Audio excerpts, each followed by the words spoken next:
Hey, I don't want to waste your time. I just quickly want to introduce myself. I'm Fellipe the Barber and welcome to my channel where I teach you my approach to barbering. If you feel like you got a lot of value out of this video, consider subscribing and follow me on Instagram and TikTok at Fellipe.thebarber. Without further ado, let's get to the haircut. Alright, so this haircut, this is a very interesting haircut. I'm doing a low half fade comb over, but the comb over is pretty much like a messy comb over to the front and to the side. But anyways, so to begin the haircut, I wet it and I section the hair. I'm gonna section the hair to the side that the hair will be combed over to.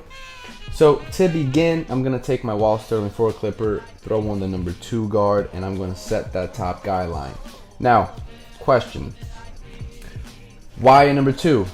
Well, I like to set a top guy line first and a bottom guy line in order for me to know exactly where I am on my fade so that I can move faster and I can have a guarantee that I'm not gonna get lost. So for me, it's easy to blend from a number half up to a number 2. So after I set that top guy line with a number 2, I'm gonna take the clipper, open the lever, and I'm gonna set that bottom guy line, which is a half, and I'm gonna set it really low. Okay, the point here is to keep it low and not bring it up too high. And I'm following the same shape and contour of the top guy line that I set, right? To move forward, I'm gonna just taper out the back of the neck, which is fairly simple. I'm just gonna use a trimmer and then just blend that out. Blend it from a 0 to a half is very easy. So now I have a top guy line of a 2, a bottom guy line of a half, and then now it's just a matter of setting that middle guy line, which is with the number 1. So taking that with number 1 guard with the lever closed, set that middle guy line directly in between the top and the bottom, and then fine tune that transition between a half to a number 1 with the half guard. Slightly open the lever. And then to blend that line from a 1 to a 2, we obviously have to use a number 1.5. So what I like to do is I like to, in this case in particular, I'm using the number 1 guard with the lever open, and then I'll take the number 1.5 guard after and start smoothing out that line even more. Once that blend and the fade is completely over, I'm just gonna shape up the client. I'm just gonna line him up real quick with the Slimline Pro. It's a subtle line.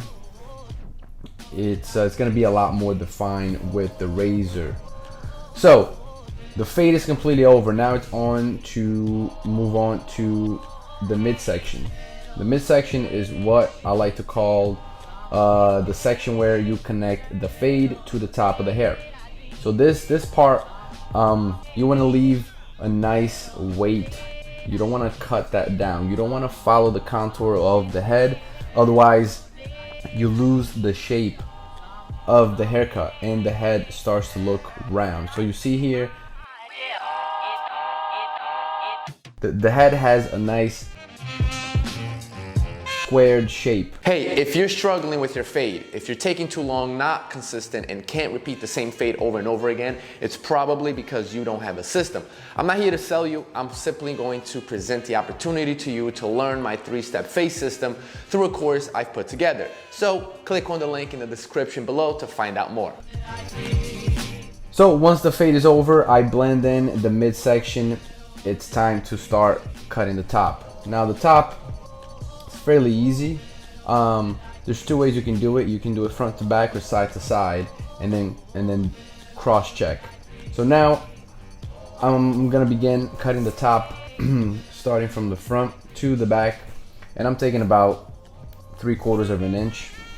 I'm actually not taking a lot of length off, and this is a very straightforward process. Now I've noticed that young barbers that are just starting out, or they've been cutting for a little less than a year, they struggle a lot with scissor work. And the common question is, how do I know what I'm cutting? So you have to set a guideline and follow that guideline from the front to back or side to side.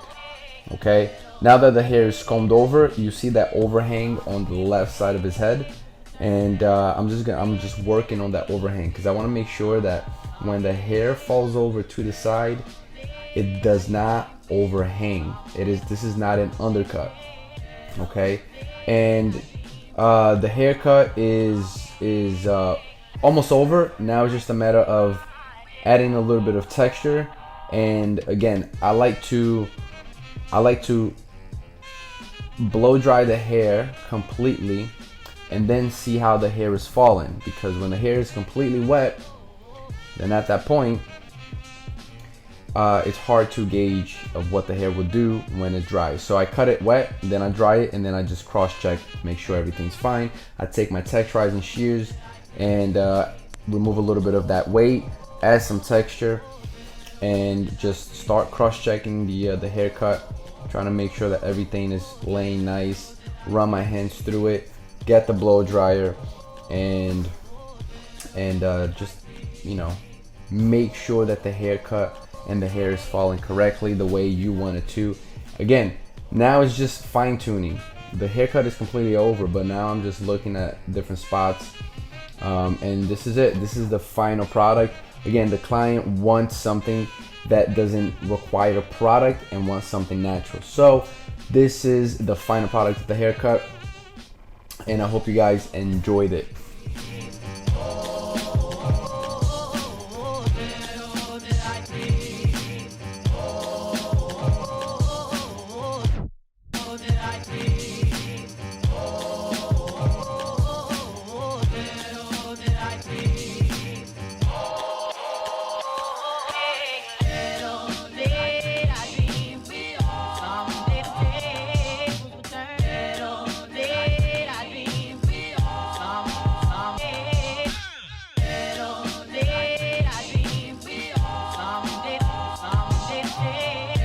Thank you for watching. If you got to this point of the video, I know for a fact you got a lot of value. And the way you can support is by subscribing to this channel and following me on Instagram and TikTok. Stay safe.